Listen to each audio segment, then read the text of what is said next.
Hey, everybody. Thanks for tuning in to this YouTube. And the first thing I need to ask is, can you hear me? Because I've had some issues here in the past. I know my AirPods are in my pocket, all all tightened up. So I think that was the issue last time. Um, I think it's through. Let me see if I can do this.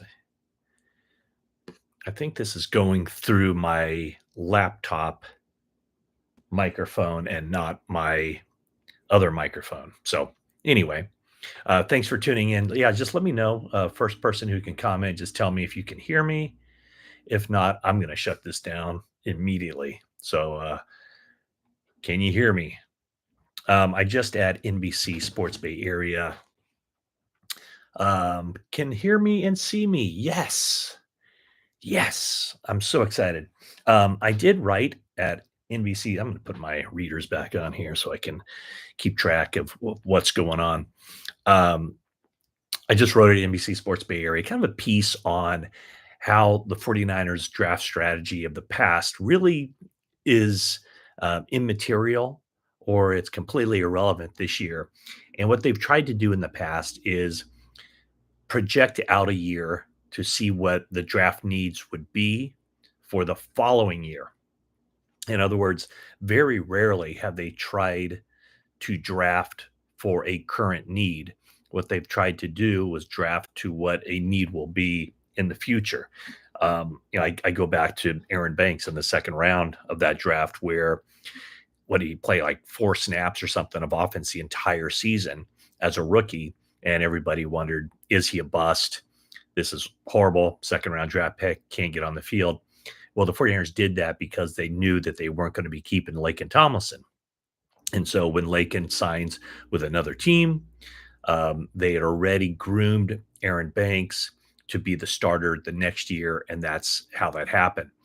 And if you look at the 2024 NFL draft, basically, I mean, almost every position they took was at a spot where they were going to need somebody this year. So, wide receiver, Ricky Pearsall, anticipating Debo Samuel or Brandon Aiyuk wouldn't be around. It's Debo Samuel who's not around. Second round, Renardo Green, anticipating that Charvarius Ward wouldn't be re-signed. Third round was Dominic Puni, anticipating that Aaron Banks wouldn't be around. It turns out Dominic Puni was really darn good. And instead of playing left guard, and he's one of those guys with position flexibility, when they drafted him, they felt like he could play just about any place on the offensive line. And so when Feliciano was injured, when Burford was injured, they plugged him in at right guard, and he never gave the 49ers reason to get him out of the lineup. Then there's Malik Mustafa. The idea was Talanoa Hufanga probably wouldn't be around this year. Sure enough, he's not. Mustafa started toward the end of the last season and will be a starter here in 2025. And then also Isaac Garindo, knowing that Jordan Mason was coming up to be a restricted free agent, that enabled the 49ers to move on from Jordan Mason, get something for him as far as draft pick compensation. And then I guess we could even say Tatum Bethune, right? 49ers wanted to keep Trey Greenlaw. They were unsuccessful in doing that, but maybe Tatum Bethune steps in. So my point for this year, though, would be that they haven't done anything in free agency to fill any of these needs that they have. And so the drafting this year must be guys who step into the lineup and contribute from day one. Most notably, the defensive line, where they need more talent, they need more depth, they need more rotational players. And so this draft is, I think, all about 2025, where of course, you get a guy on a 4-year contract, very reasonable price tag as far as the salary cap goes for 4 years. And the idea was for a lot of these previous drafts, get a guy who will help you down the road, that you can groom, that there's no big rush. This year, I think there is a rush because they haven't done anything in free agency to fill any of their needs. So they go in there with that idea. Also, just looking ahead to 2026, where this would be the draft where the 49ers would look that far ahead. George Kittle, scheduled to be an unrestricted free agent in 2026. 49ers have flat out said they hope to sign Kittle to a long-term extension toward making him a 49er from start to finish. So Kittle and Brock Purdy, two guys who the 49ers are working toward, or they plan to award contract extensions, multi-year contract extensions to in the future. The other two starters that are coming up a year from now, right tackle Colton McKivitz and wide receiver Juwan Jennings. So we'll see what they do there as far as those two guys. I do think that if you look ahead a year, I think the 49ers are fine with Trent Williams and Colton McKivitz as the starters. Obviously, if they take an offensive tackle in the first round, that would be somebody that would be expected, I think, to step in to right tackle. But if they don't take one at number 11, I'm not sure you're going to get a starting offensive tackle at the 11th pick in the second round or any spot after that. So if they take a offensive tackle later, then it would be with the idea to develop that person for 1 year. And then you might have a need at offensive tackle in 2026, whether that's Trent Williams deciding to not continue his career or Colton McKivitz being a free agent. So, and then wide receiver, I think, is a spot where the 49ers will look to address that in the draft, try to find somebody who could step in.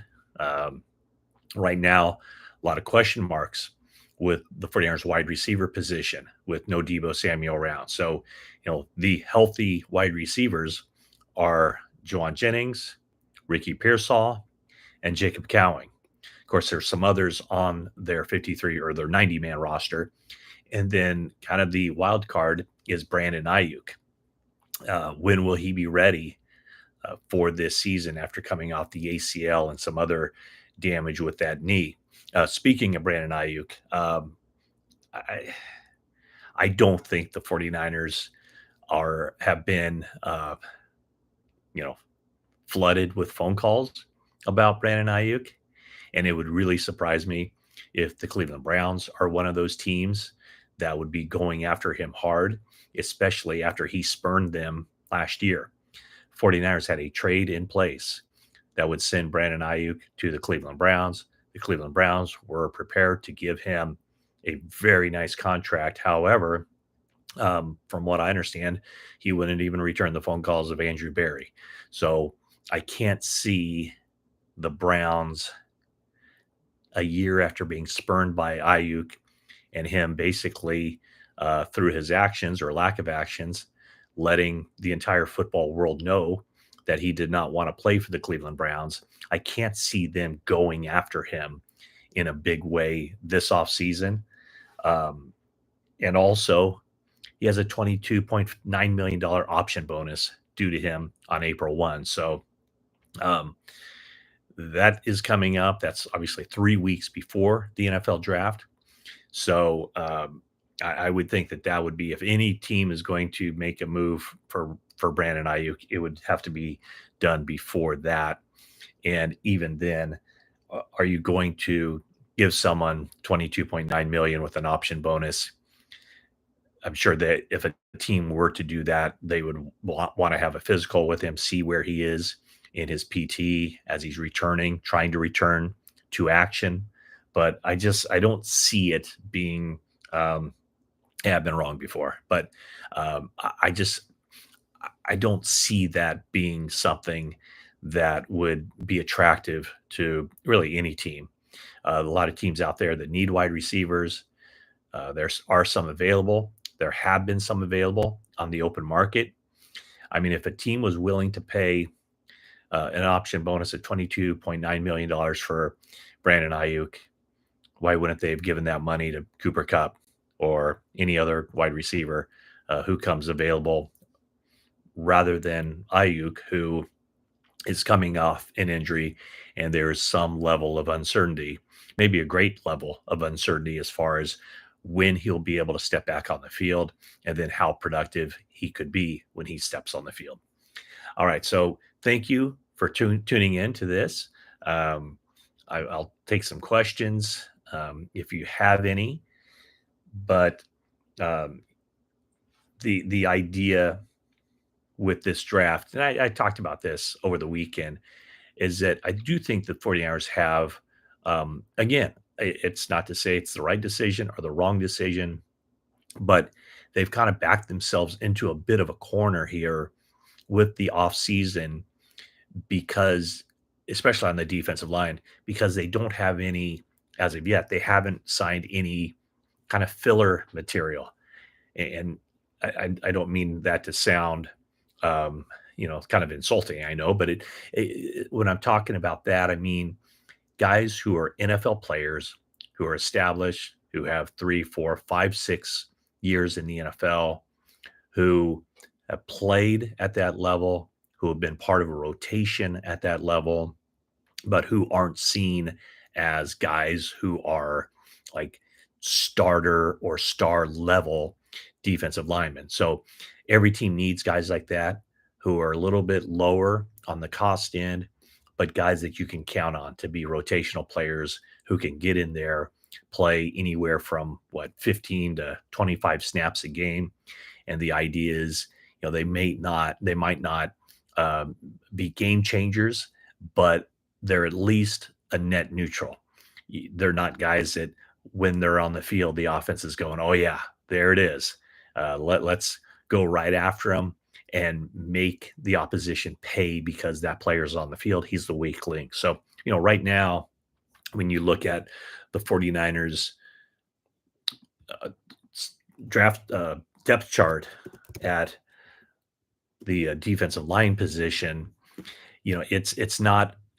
I would say this: it started off the offseason as kind of a weakness, and it's only gotten weaker with the team releasing Javon Hargrave, with the team releasing Malik Collins and Leonard Floyd.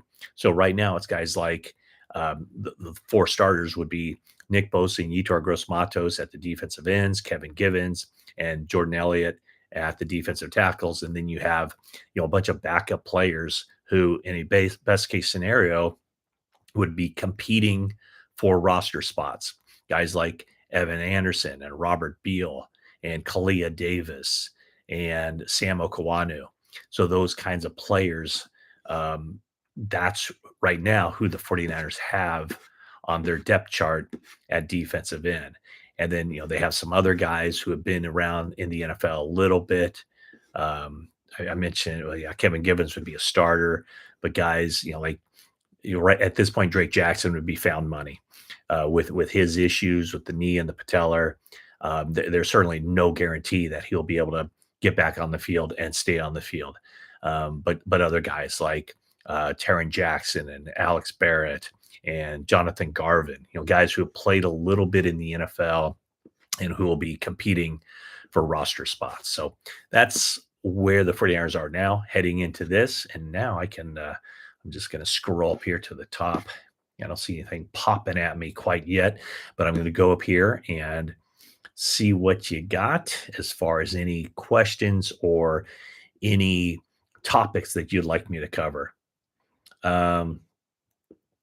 With the D-line depth being amazing, can you see them drafting the O-line, Jihad Campbell or another star? Yeah, I mean, absolutely.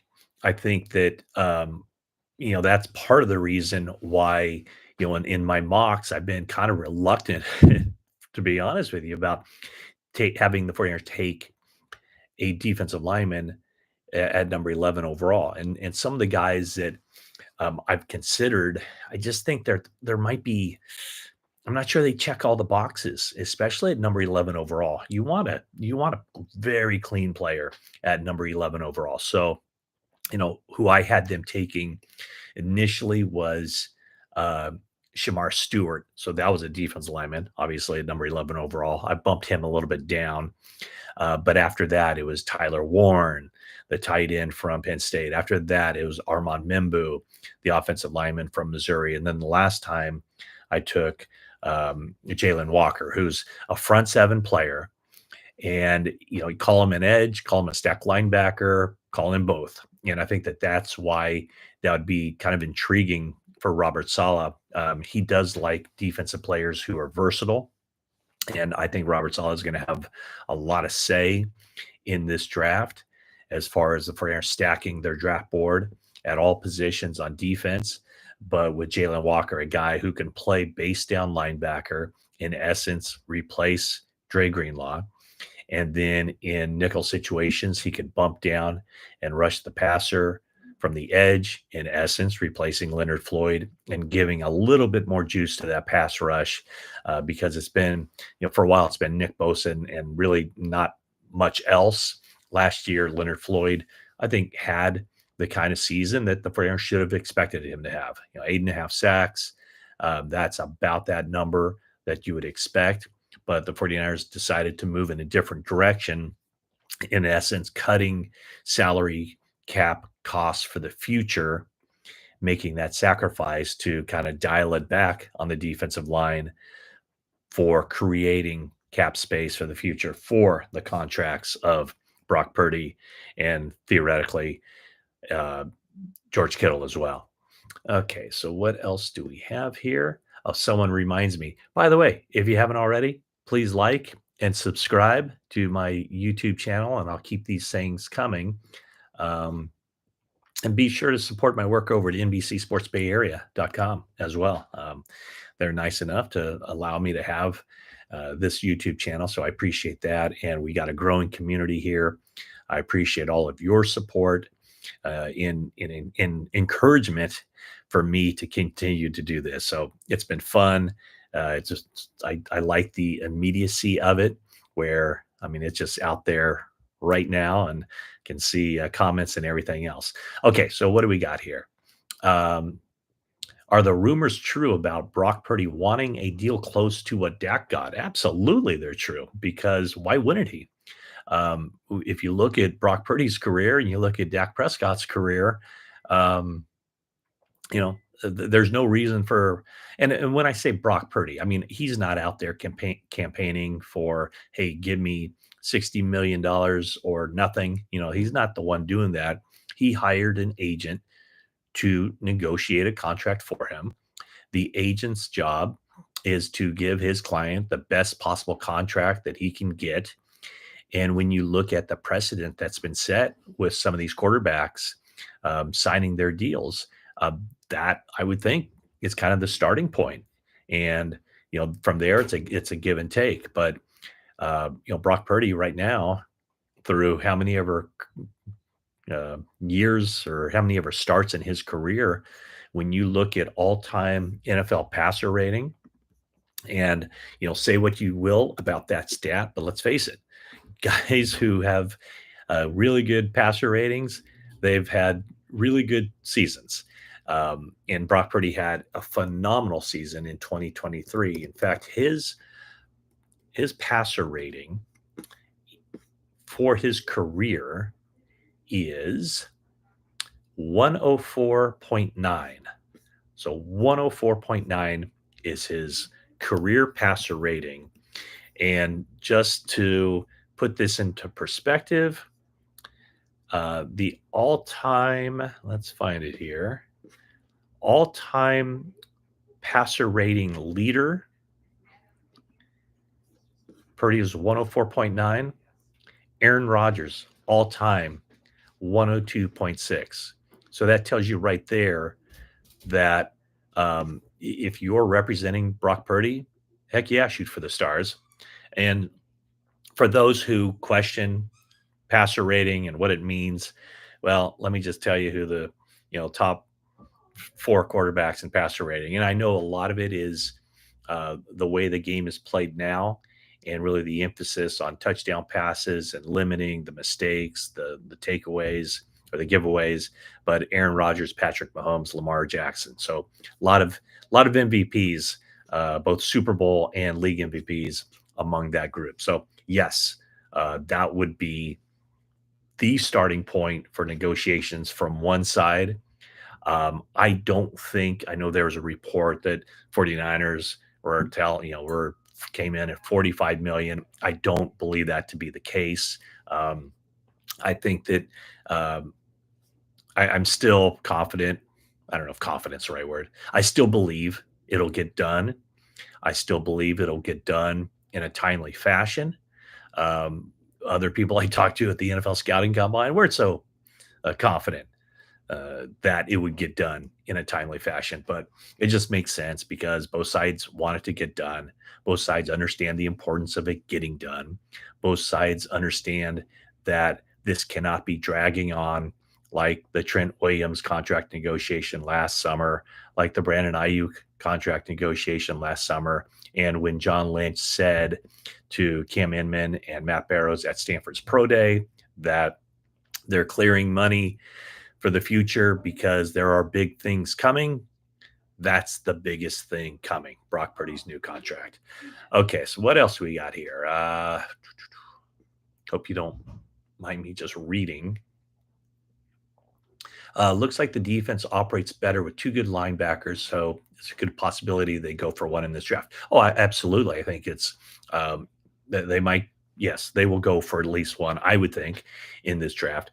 And like I mentioned with Jalen Walker, it could be at number 11. Outside chance of that. Does Jalen Walker last to number 11? If he does, that's a good chance. But I'd also say, like some of my other mock draft targets, would they go after Tyler Warren, if he lasts to number 11? Again, I'm not sure he will last to number 11. And then how about Armand Mimbu? I don't think he's going to last to number 11. I think there's a very good chance now that he leaps over Will Campbell and becomes the first offensive lineman taken in this draft. But the last couple drafts, they selected D winners. They selected Tatum Bethune. Heck, the D winners year, they also selected Jalen Graham, a linebacker. So would not surprise me. The good thing about drafting linebackers is typically and generally speaking, even if that player doesn't earn a starting spot on your team, if he's made of the right stuff, he can help you on special teams. Here we go. Someone loves my Jalen Walker pick. Thank you. Jade Barron is someone who this person also wants to see in a 49ers uniform. Would the 49ers take a cornerback at number 11? Cornerback is a really difficult position. And that is a spot where there might be more. I'm just kind of thinking off the top of my head. That might be a spot where there's more misses than in about any other position because a lot of these guys are they're very successful all the way through. You play cornerback in high school and you're a shutdown guy. You play cornerback in college and you're probably experiencing a lot more success than negativity. But in the NFL, cornerbacks get beaten. It's just a fact of life. And very few can dominate a game, take half the field away from you, all that stuff. And so much of being a good cornerback in the NFL is how you respond to getting beaten. And I've seen it where, some good players will get beat and they go into the tank and it's a downward spiral and they can't get out of that. So a lot of these things, you don't know the answers to them just by watching the film because a guy could be really good physically, have all the skill set, but cornerback, maybe as much as any position, it's from the shoulders up. Um, if Brandon Aiyuk stays, do you think he'll have more receptions than Jawan Jennings? Um, I would say yes. If Jennings, with this caveat, let's do it this way. I would say that Brandon Aiyuk will have more receptions per game than Jawan Jennings. So there's a good chemistry there, Aiyuk and Brock Purdy. And so I'm not saying that for the season, Aiyuk will have more catches than Jawan Jennings because I'm not sure when Aiyuk is going to get on the field.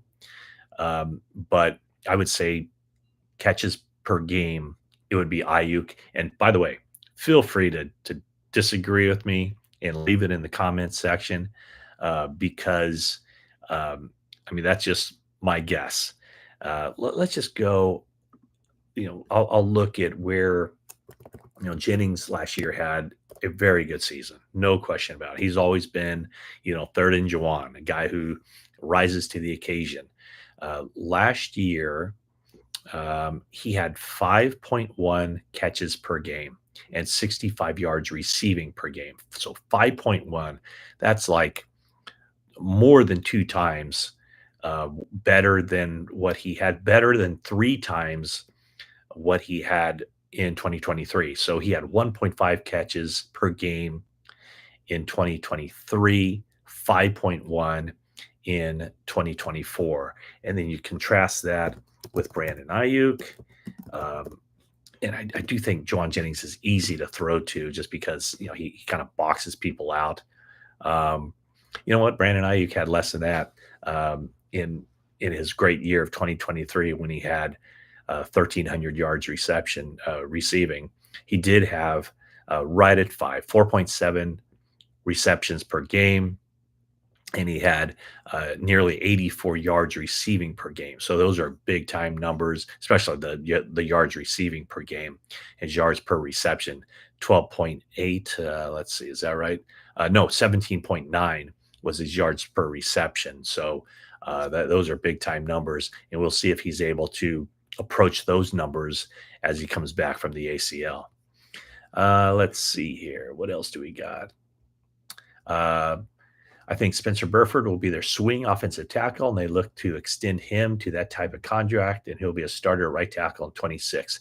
The thing, I don't know about that. I think that there's a decent chance that Spencer Burford walks as a free agent after his fourth season, much the same way that Jalen Moore did.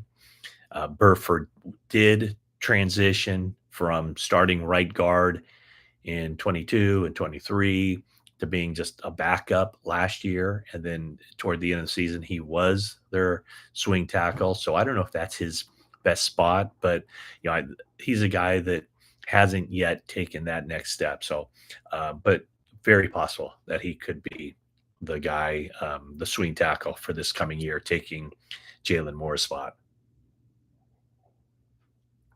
Matt, is your sense that San Francisco is looking to move BA, or are they just listening? My thought is they're just listening.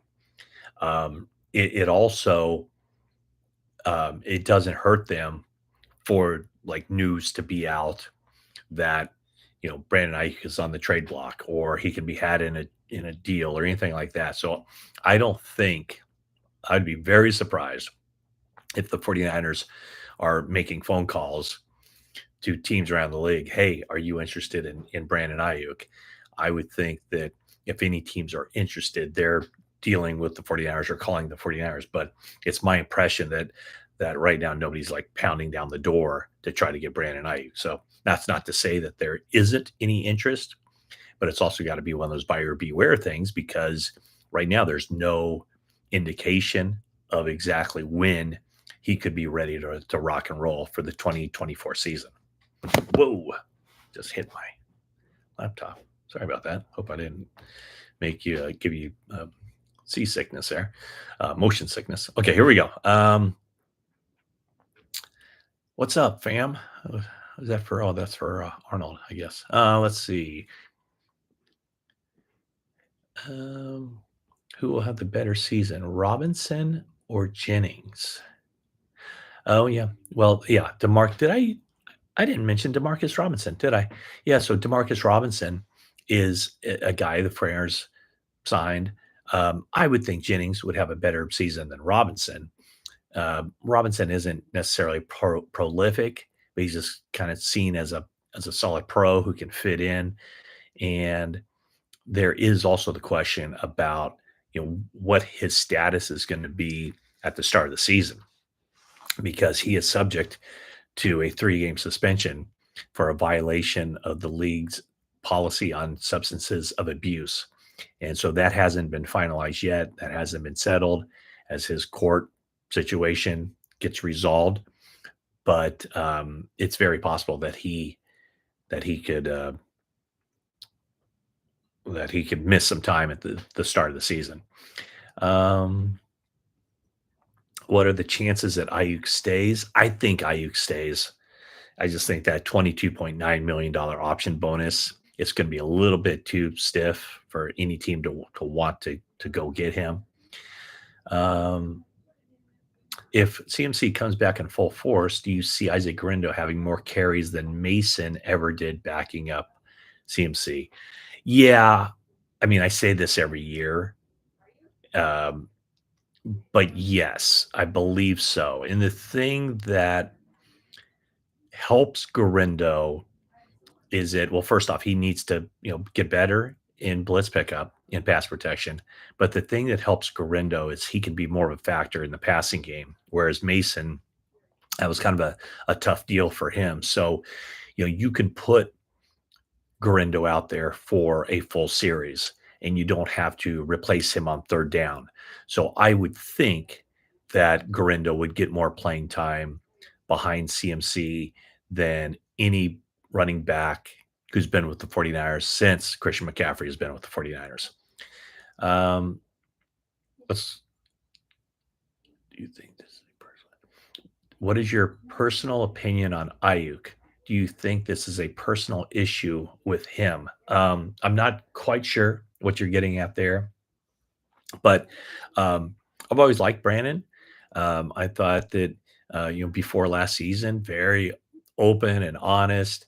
Last year, it just seemed off. It seemed off with Debo. It seemed off with Brandon Ayuk, and obviously, he only played in those 7 games and then sustained the season-ending injury. But he's got to get on the mend with the injury. He's got to get himself right, both physically and I think mentally as well. I really think missing training camp, being the hold in, really impacted early in the season. And then he started to show some signs right about the time where he got injured. So, when you look at what he did last season for the 49ers, you know, the first few games just were not good. And I remember the Jets game, where he talked about how it was painful to watch that film. And his first 4 games, he didn't have even 50 yards receiving. So his first 4 games of last season would have basically been his worst 4 games of the season before that. And then he had a huge game, 8 catches for nearly 150 yards against Arizona, but then dropped back down to below 40 yards in the next 2 games. So um, I don't know if that means any kind of uh, personal issue. I don't know exactly what you're referring to there, but it's about getting the mind right and getting the body right as well. Let's see here. Um, do I think foreigners are looking to accumulate more picks? I don't necessarily think that. And I think 11 is plenty. But what they could do, um, I think maybe what you're getting at there is, maybe acquire more picks, trade back if that's possible. Everybody always says they should just trade back. Well, there needs to be a team willing to go up. And typically when teams go up in the first round and they're paying that premium, generally speaking, they're going up to get a quarterback. So, would there be a quarterback at 11 that a team would want and would move up for? I would think that's kind of doubtful, but later in the draft, you can move back to accumulate more picks, and then you could use, a sixth or a seventh to move up, say in the fifth round or whatever, to get somebody that you target. Do you see Kyle moving to a 6-man front to help out the O line with the acquisition of Luke Farrell? Well, on occasion, yeah. I mean, Farrell's a blocker, so the 49ers will use 2 tight end sets like they have in the past. And before they re-signed Kyle Juszczyk, I would have thought that might even be kind of their base personnel, uh, one back and 2 tight ends. But now that Juszczyk's back, probably their base personnel will remain 2 backs, 1 tight end. But they've always used a second tight end on short yardage situations and maybe some selected game plan situations. Um, do you have anything new about the dynamics in the front office and the relationship with the coaching staff? Yeah, I mean, everything seems just fine. I mean, that's probably been the hallmark of the 49ers since Shanahan and Lynch have been here, is they've been on the same page. There's just very little or no drama. The dysfunction that I've seen in the past. I think they have a good relationship in that, Kyle kind of runs that roller coaster of emotions from time to time. And John Lynch is kind of the steadying influence. And I think Shanahan appreciates or wants Lynch in the building to kind of help him navigate the twists and turns, the ups and downs of a season. So I think the relationship, the dynamics have been very good, and that's why uh, they have enjoyed the success that they've had with the deep runs in the playoffs. I know they haven't won a Super Bowl, but I don't think they're on the verge of tearing this up because they haven't won a Super Bowl. Um, what we got here? Is it true the Giants want 3 first-round picks for Purdy? Um, I no, I can't imagine that's true. Um, let's see here. I would assume you meant giving the Giants giving up 3 first-round picks for Purdy. Yeah, I can't imagine that. Um, is it possible the front office might be contract shy after last offseason's calamity contracts?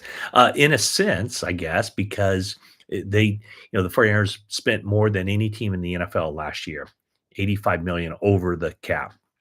And so when you pay that much money over the cap, guess what? Every team over the course of time has to spend roughly the same amount of money on player compensation. So when you spend more one year and that money is, not deferred, but it's amortized for cap purposes over the life of contracts, you have to account for all that money on the cap at some point. The Rams did that, and I believe it was 2022 when they were the highest spending team in the NFL. The next year, they were the lowest spending team in the NFL. And eventually, over time, you got to get back to kind of the middle. Um, it's just you got to kind of balance it out. So that's what the 49ers have decided to do this offseason by being very conservative on the free agent market, seeing a lot of guys leave the team and 49ers not adding a whole lot. Let's see here. Somebody likes the kid out of Michigan. I believe you're talking about Will Johnson. The thing that I wonder about Will Johnson, is he physical enough for the 49ers defense? Does he come up and run support? Does he tackle well enough? Do you agree by all the releases that they made, they also do right by the players in order to allow them to earn more money at the same time earning more comp picks? Yeah. I don't think, I'm sure, when a player is released, egos are hurt. They could have held on to Leonard Floyd and Malik Collins until after the draft to see who they could get and if they were moving on. But with Javon Hargrave, that was certainly something where they worked out a deal during the season that would enable him, and he would get the heads up to be right there in free agency. And very clearly, he was able to work out a deal before he officially hit the open market. So, if 49ers put it out there that he was going to be, well, I asked John Lynch late in the season. I'd been talking about, Hargrave would be released. Lynch confirmed that right after the season. So basically, the moment his name hits that wire, he's able to sign with another team. And the same was true with Malik Collins and with Leonard Floyd, two guys who basically got the same level of contracts they got with another team that the 49ers had them playing under last season. What else do we have here?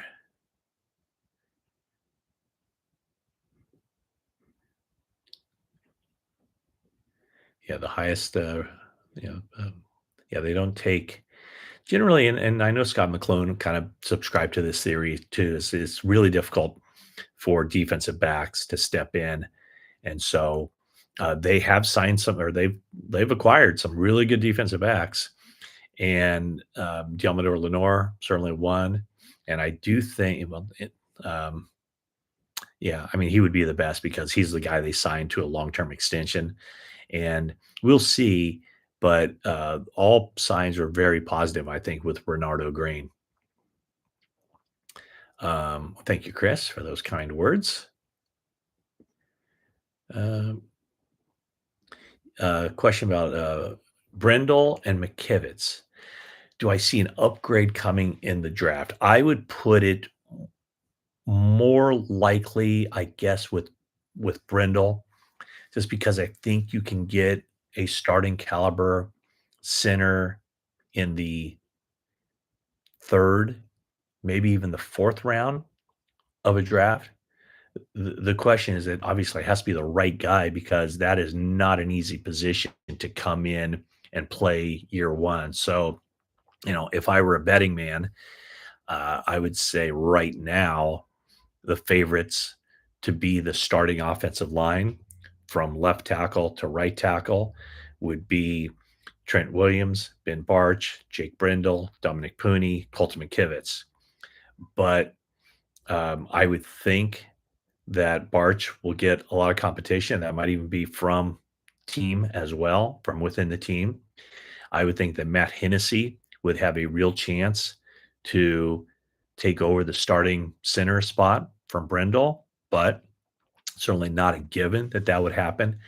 And I would think that that would probably also be the guard center spot would be the most likely for the 49ers to target one of those players who could come in and compete for those jobs um, on day two, heading into day three of the NFL draft. Um, Jennings deserves a better contract. Yeah, Jennings, when the 49ers signed him, I think that contract was 7.5, $7.8 million over 2 years, or I should say a year for 2 years. He was one of the highest paid number three receivers in the league. And he certainly played up to that and exceeded that last year as a guy who looked like, starter material. So he's entering the final year of his contract. And so he's also a guy the 49ers could look to extend this offseason. Okay, what do we have here? I think I'm kind of bouncing around here with the comments. Um, yeah.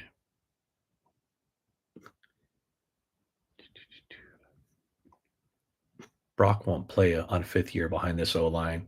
Yeah, I mean, we've been through this before. 49ers offensive line is about it's middle of the pack in the NFL, and I think all the analytics show that. But it's certainly an area that can get a lot better, and the pass protection um, can certainly be improved. The run blocking can certainly be improved.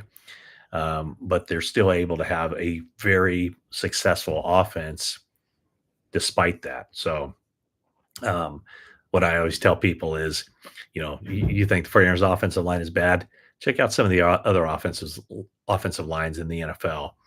And, I do think that because the basically offensive lines and defensive backs, you only notice them when they fail.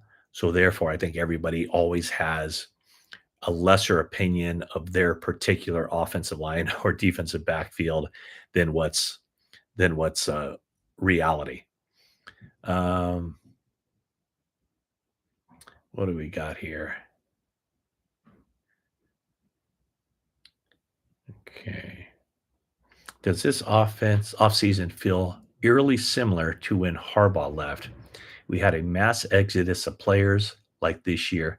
Yeah, I mean, without giving you specifics on that, I do think that there is an element of trying to make a run, um, and then once it's over, or once you pay top dollar to keep the roster together, or bringing in people to accentuate that roster, then there's just the natural taking of a step back.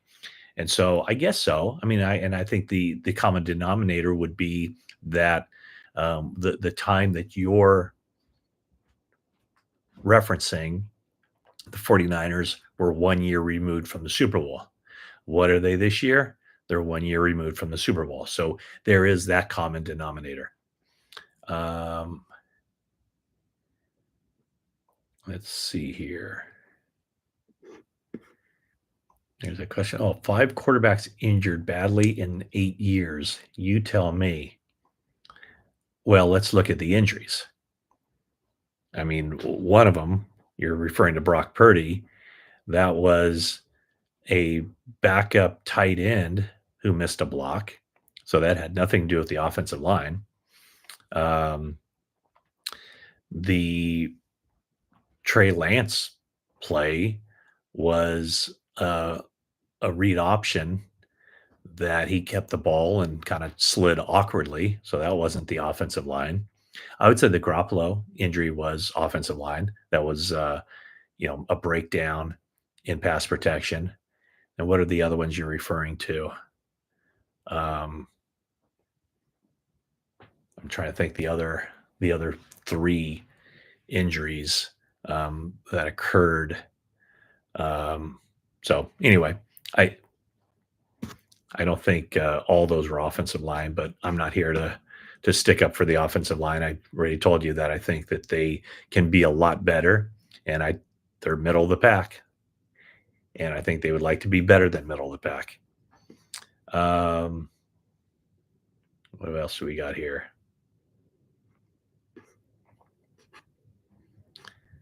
Let's see. Oh, Josh Johnson. Yeah, what was that injury? I'm trying to think. Um, that was a concussion. Um, but I'm trying to think what the breakdown was on that or why that one occurred. So I don't have that one for you. Um, what else we got here? Oh, we got last question. Uh, do Kyle and John get extensions, or is Jed going to let the contracts take its course and expire?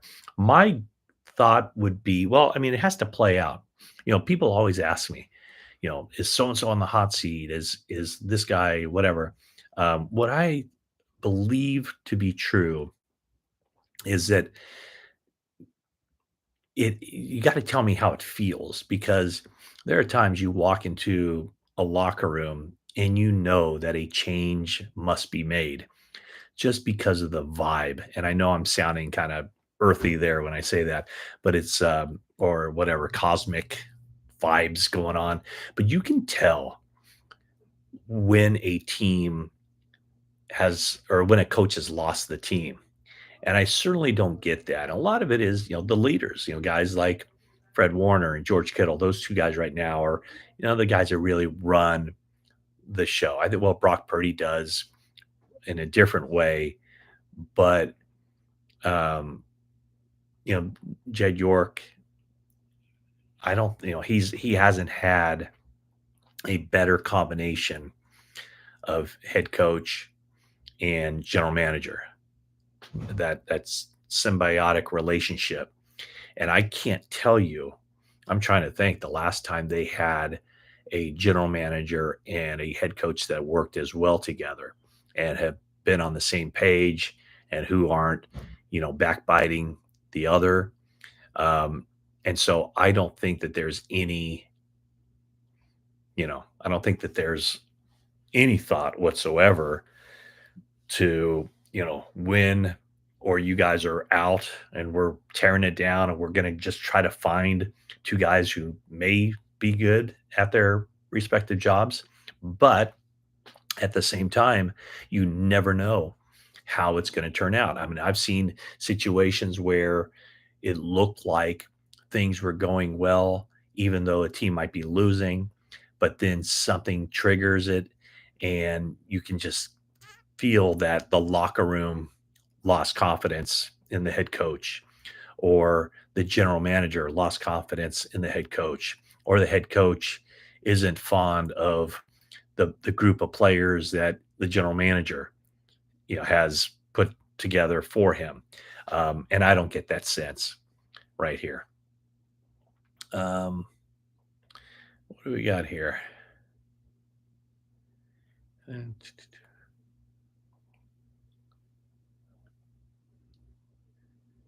Oh, you're going to go over some mountains. All right. Which mountains are you getting ready to go over? Or maybe you're already going over them and I can't you won't be able to say it.